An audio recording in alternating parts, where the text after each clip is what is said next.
Comment gérer les colères de mon enfant en toute harmonie? 5 étapes incontournables.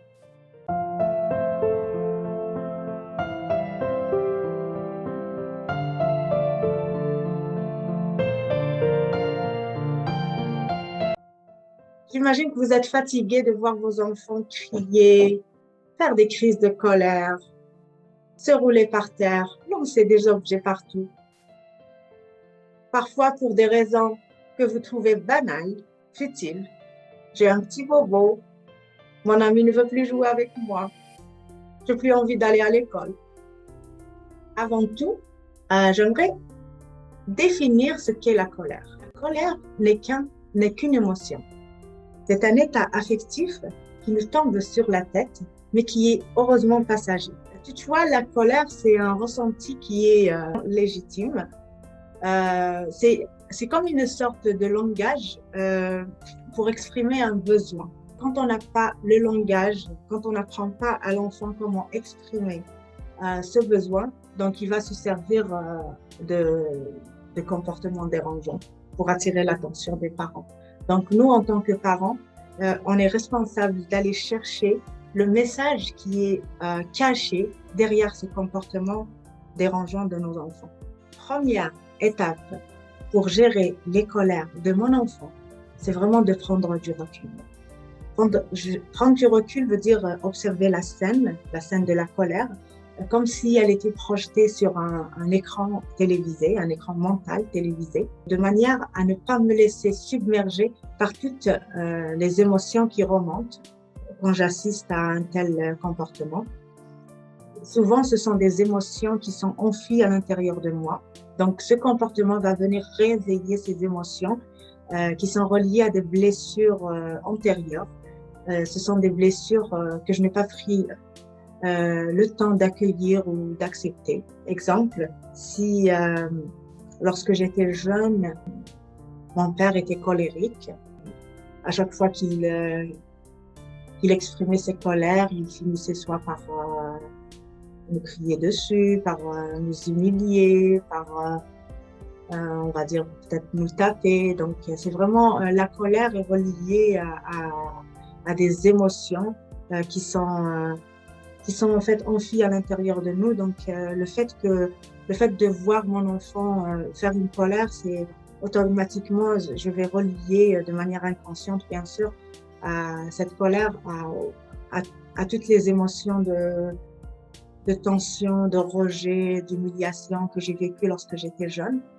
D'où l'importance de cette étape qui est de carrément se détacher émotionnellement pour pouvoir être complètement présente à aider mon enfant qui est en souffrance. Deuxième étape pour gérer les colères de mon enfant, c'est l'écoute véritable. Donc, j'écoute mon enfant, je prête oreille à ce qu'il exprime, sans jugement, sans interprétation. Donc, je porte attention à son langage verbal et à son langage corporel pour que je puisse décoder le message caché derrière ce comportement. Comme je l'ai dit au début, derrière chaque comportement, qu'il soit conscient ou inconscient, il y a un message qui est caché. En décodant ce message, c'est une façon de trouver le besoin qui est derrière ce comportement.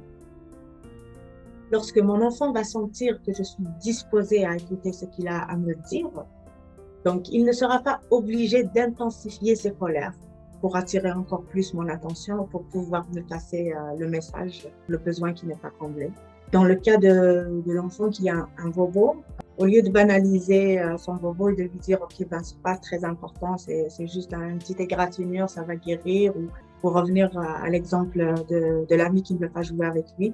Donc, au lieu de banaliser, de lui dire « C'est pas grave, de toute façon, tu as plein d'autres amis » ou « De toute façon, cet ami, je l'aime pas trop » ou souvent, les parents, ils réagissent de manière, je dirais, de manière inconsciente parce que ça blesse beaucoup l'enfant et ça lui prouve que ses parents ne le comprennent pas. Troisième étape pour gérer les colères de mon enfant, c'est de refléter ce qu'il vit. Refléter ce qu'il vit, c'est vraiment, je ne fais que reformuler. j'interprète pas encore une fois, je ne juge pas, même si je trouve que ce qu'il vit est banal. On n'a pas la même perception encore une fois. Donc, dans cette étape, je pourrais juste essayer d'acquiescer de manière à lui montrer que je suis là, je t'écoute et je te comprends. Je pourrais aussi dire oui, je vois ce que tu veux dire. Oui, j'entends ce que tu dis.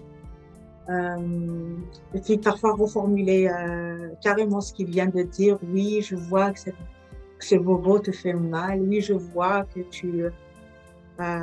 tu as beaucoup de peine parce que ton ami ne veut pas jouer avec toi. Donc, vraiment, c'est une étape où, juste pour démontrer à l'enfant qu'on est là, qu'on le comprend tout à fait. Quatrième étape pour gérer les colères de mon enfant, c'est de présenter un modèle acceptable. Il est important de réitérer à votre enfant que exprimer une colère est tout à fait votre droit. Donc, vous ressentez une colère comme toute autre émotion, c'est légitime de ressentir cette colère. Sauf que la façon de l'exprimer, on ne peut pas l'exprimer en lançant des objets partout, on ne peut pas l'exprimer en étant agressif, que ce soit verbalement ou physiquement.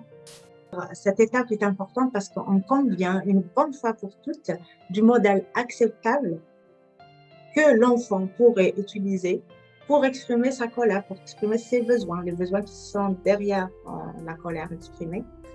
Et dans cette étape, il est très important aussi de me poser la question, est-ce que moi, en tant que parent, je respecte ce modèle? Est-ce que moi, en tant que parent, j'exprime ma colère en tapant dans le mur ou en criant? C'est un moment idéal pour se poser la question, est-ce que le comportement de mon enfant n'est que le reflet de mon comportement quand je suis en colère? Cinquième étape pour gérer la colère de mon enfant est de lui faire part de sa progression, de son évolution. À chaque fois qu'il va démontrer ou qu'il va témoigner du respect de la règle qu'on s'était fixée, qu'on a convenue ensemble, je vais le féliciter, je vais le gratifier parce qu'il n'a pas crié, parce qu'il ne s'est pas mis en colère. Et je vais le lui dire verbalement que je suis fière de lui. Lorsque je gratifie mon enfant pour ce qu'il fait, c'est une façon de l'inciter à faire et à refaire la même chose, à l'inviter, à l'encourager, à s'exprimer de manière respectueuse à chaque fois qu'il a un conflit à régler. Merci pour votre engagement à améliorer votre relation avec vos enfants. Si vous avez aimé cette capsule, je vous invite à me mettre un pouce bleu, à vous abonner à ma chaîne et à cliquer sur la cloche de notification pour être notifié à chaque fois que je publie une capsule sur la parentalité consciente. Si vous avez des commentaires ou des questions, je vous invite à m'en faire part au-dessous de la vidéo. Et à la prochaine. En attendant, je vous souhaite beaucoup de paix, d'amour et de conscience.